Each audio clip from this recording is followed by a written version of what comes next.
Hello, everybody, and welcome to our weekly episode of HDI Local Chapter's live stream show.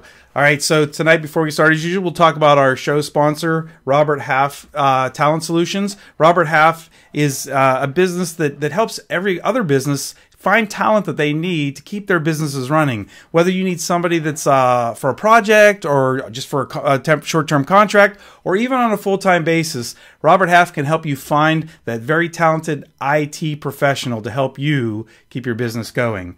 All right, so let's get on with our show. Tonight is a very seasoned guest on our show, Doug Rabold. So Doug, funny thing, I was listening to Ben's IT After Hours show, and he had Maddie on there again. And I said, I got somebody on here at least 3 times, maybe 4. So I got you beat there, Ben.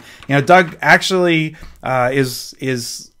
so give you a little bit of bio about him, not too much, because we'll be on here forever if I do, but Doug's a top 25 thought leader, public speaker, consultant, and a certified trainer, and as well as he is the national president for our HDI Local Chapter's organization. And he also is a big driving force on keeping the HDI Local Chapter community going during the pandemic, when it was very challenging for a lot of organizations. I belong to a couple other organizations that kind of fell apart during the pandemic. So Doug, welcome to the show. And one thing I have to say is, Doug is one of my greatest friends that I met through HDI. He's also a huge mentor for me. And quite frankly, he has been one of the major driving forces of my transformation of my career. I never thought, Doug, that I would be, one, even giving a presentation at a conference, or 2, doing something like a live stream show on social media. So thank you and welcome to our show. And by the way, may the 4th be with you, right? We gotta, if I can get my lightsaber going here. So anyway, yep. Doug, I think your first episode, we had you on what we had called a technology smackdown, where you were defending the Android versus the iPhone. But today we've got a really cool topic to talk about. The title of our show is Neurodivergent Leader, and I got to tell you, Doug, first of all, that sounds like a pretty cool movie title, and also kind of like a badass hero. I was thinking like Neo in the Matrix, right? So it's pretty awesome. And by the way, on the screen, at the bottom of our screen, we have a link to Doug's article. He's a what do we call that? A contributor for HDI Support World. He writes articles on there, and the link on there is for part 1, and if we get Rae-Ann, when she's listening to the show, we can get the links for part 1 and part 2 put in our show links. That way people can go ahead and read the article. It's awesome. It's free to go to read, and you really should. So I got to apologize. As if you listen to the pre-show, last week I was in Texas, where Doug avoided me and went to Orlando, and 2 weeks before that I was in Charlotte, and I bailed on Doug both times because he was supposed to be on our show for Autism Awareness Month in Acceptance Month in April. So Doug, we're just slightly past April, and it's May 4th, so it's kind of still cool. So today we're going to talk about a neurodivergent leader, which is pretty cool. But you wrote an article for Support World, and you made 10 confessions. I think I'm right. 10? Is that how I get that right? 10? Yeah. So let's start off with confession number 1. Sure. Talk a little bit about that. Incidentally, you mentioned about the 2 articles. If you go to the first article and read it all the way to the bottom, there actually is a live link that will take you to the second one. So you don't need to post both links. They're true. So. Yeah, I'm sorry. So go ahead. Fire away, Tom. No, so what was your first confession? I mean, this was monumental to you. I know I mentioned to you I was thinking about, I was doing some research and wanted to do a presentation on something, and you confided in me, which was pretty big considering after I read this article. So let's talk about your first confession that's out there now, so we can talk about it, right? Sure. So and Tom, you were one of the handful of people that I referenced in that article that did know that many years ago, about 20 years ago, I was diagnosed with Asperger syndrome, which has since been reclassified as autism spectrum disorder. I'm sure why they made that decision, probably because Asperger was a Nazi doctor and people don't want to associate anything with Nazi doctors. Regardless, I felt it was time to come out and actually be authentic and let people know that I've got my quirks and I know my quirks. I've learned to manage many of my quirks, but because there are a lot of people that are probably, for lack of a better word, in the closet about themselves having ASD, autism spectrum disorder, or anything of the kind. Being in sort of a high visibility leadership role that I am now, I thought it was time to be authentic and come out and make that confession myself. We're going to save that one for coming up, because I'm going to kind of try to go a little bit of order of your confessions. I'm not going to go through all of them because I don't want to spoil it for everybody reading the article. But because you mentioned about leadership, and that's an interesting one. But your confession number 3, I really enjoyed, and I'd like you to explain this one to the audience, because it caught me. You're good at writing titles and catching people's attention, but number 3 was I'm not high functioning. Doug, you are high functioning, but give us in respect to this confession. Sure. So there's, and a lot of people use that terminology, high right? Because you are, I mean, you are a high functioning leader. I mean, it has nothing to do with ASD, man. You're just a badass leader. So let's, what do you mean by that in this context?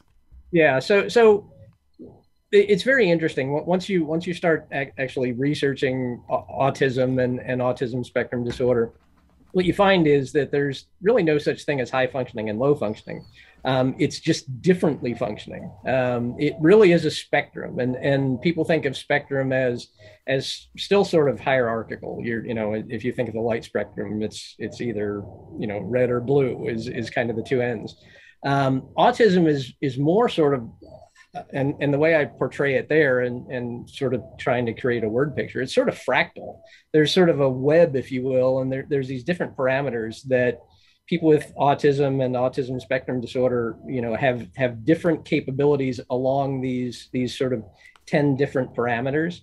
And some are, less noticeably affected, and others are more noticeably affected. But the ability to be a contributing member of society has nothing to do with high or low functioning.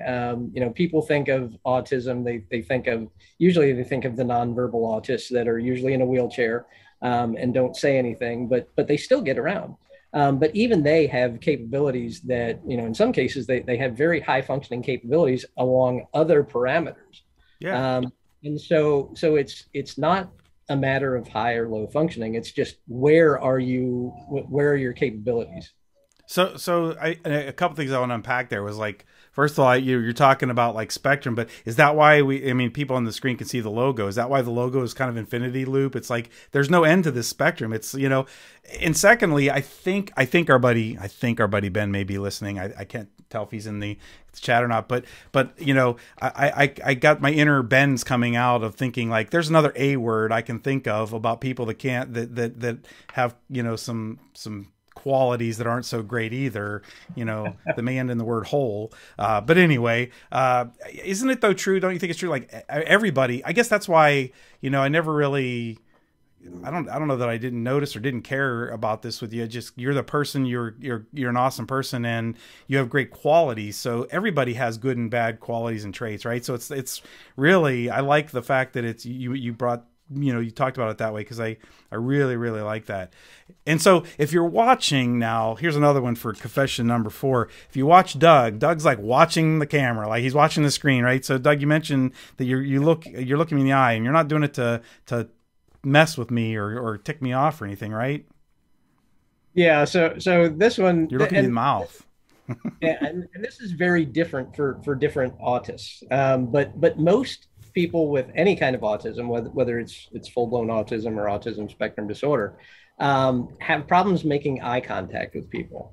And it's funny because I've learned how to bluff my way around that, if you will. And it's not even necessarily a bluff, because I've always done this. Some people, they actually have to come up with a way to bluff their way through social interaction.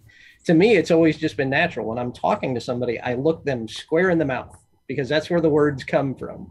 And it's funny, I kind of make an offhand statement in the article I wrote, but it really, if I could look you in the mind, I would, because that's really where the words originate from. And that's what I'm interested in, is where do they come from?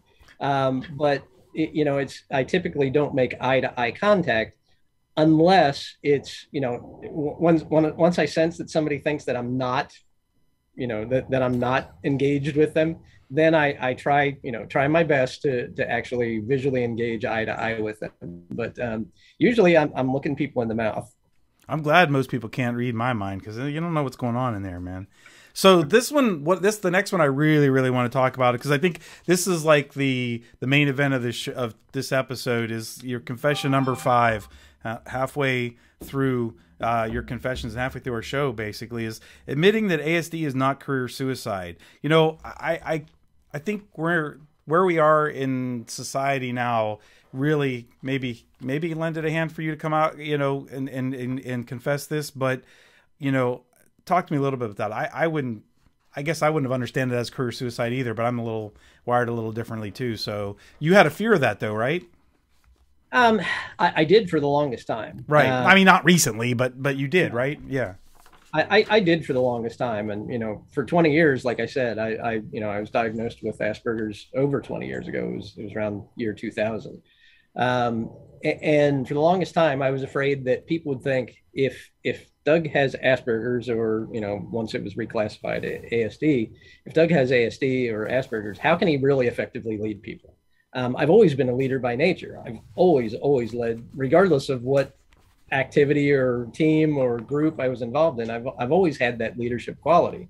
And yet I was afraid that if I came out as ASD, that people would question my ability to lead. And so for the longest time, I did hide that. But, in the last few years, diversity, equity, and inclusion, DEI initiatives have become huge. There's really sort of this grassroots approach. And just in the last several years, even more recent than overall DEI initiatives, there's been a lot of grassroots ASD, Asperger's, and autism organizations and individuals that have come out that you would never suspect. I mean, the guy who just bought Twitter it has ASD, and he's very open about it. So once you start seeing that you're not alone, and really that was the impetus behind me coming out and saying, hey, I got this too, is letting people know that if you have this, it's okay. Yeah, absolutely. Yeah. So that, that brings up, you bring a point that Mr. Twitter there, it's great when somebody of that like status or that celebrity or but a great leader comes out and says that to pave the way for you guys. But for people that don't know Doug Rabold, I got to tell you, like, there's a few people listening live. I know who they are. They're on there. People like Terri, and other folks that we know. Doug, like you are one badass leader. I will say, because like you helped run not only did you, help keep this organization running through the pandemic, but I've seen you in action working in rather tough situations. And I'm trying to constrain my inner Ben, saying somebody would lose their crap over like dealing with certain situations, but you handle them well. You're not a pushover, but you're not that other A word that I mentioned earlier. So, you did mention about being a capable leader, and you say, because each of you teach me well. And I think that's kind of what you were talking about a little bit there, but yeah, like, so dig into that a little bit more. Like, what does everybody teach you well about being a good leader? Because you are a great leader. I can say that I know for a fact. Thank you. And I've always had leadership qualities, but I was not always an effective leader. And there's a difference. Exactly. And so part of my challenge is empathy. And it's funny because people that have worked with me and worked for me think that I'm probably one of the most empathetic leaders that they've ever worked with or worked for, until they really get to know me. I was going to say, wait a minute, I don't remember that, Doug. No, just kidding. But no, the reality is because I lack that natural empathy, and it's not that, it's not that I'm a sociopath or anything, but I just lack natural empathy. I don't, it's not my natural inclination to put myself in the other person's shoes, and be empathetic. So by looking around, by making mistakes, social mistakes in my career and even in my personal life, I learned that I shouldn't do that because it's not received well. And so what I've done is I've actually taken to where I use those as learning lessons, and I do differently next time. And I actually had to have a conversation with my current leader several months ago, because he wanted me to come down pretty hard on somebody. And I said, I could do that, but you're going to unleash the beast if you do, because I don't know how to tame that beast once it's unleashed. I did confess to him my situation at that point, because I thought it was important that he understand the why on why I didn't want to do that. But yeah, it's a matter of me processing what I see, how people react to certain situations, and then acting accordingly. And because of that, people perceive me as when, you know, as a leader, as typically being very empathetic. But in reality, it's because you've taught me how to be that. It's not because it's my nature. It's because I had to learn it in order to be an effective leader. Doug, as you know, this show goes quickly, and we could sit here and you and I could chat forever, which we may do in a couple weeks. But we are at the end of the show. Before we go to the closing of the show, anything you want to leave with the audience before we close out? Yeah, the one thing that I'll leave you with is, and it just kind of echoes a lot of the things that we've already said, is if you are afflicted with any kind of neurodiversity, neurodivergence, I should say, it's okay to be yourself. Don't feel that necessarily that you're taking a risk if you want to be authentic. It's okay to be you, and it's okay to let people know why you may behave the way you do. You know, one of the things that you'll find is, you know, and I allude to this in the article, so I hope you get to read it. But it's okay to be authentic, and people may at that moment, once you make that confession, be like, oh, okay, now things make more sense, and now I can probably more effectively work with that person. Right. And it's not that they're looking down on you; it's that you have a deeper understanding. Awareness is a huge part of it. And that's the first step. And April was Acceptance Month as opposed to Awareness Month. It used to be called Awareness Month, and they changed it to Acceptance Month because there's a big difference. Awareness just means I get it. I get that it's out there. Acceptance means I now accept you for who you are.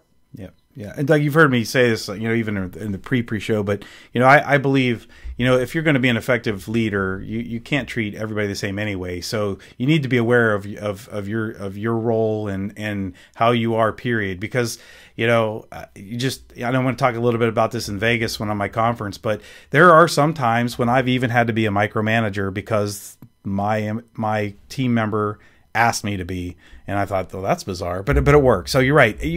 Everybody's different, and you've got to, you know, be aware, and acceptance is the right word, quite frankly.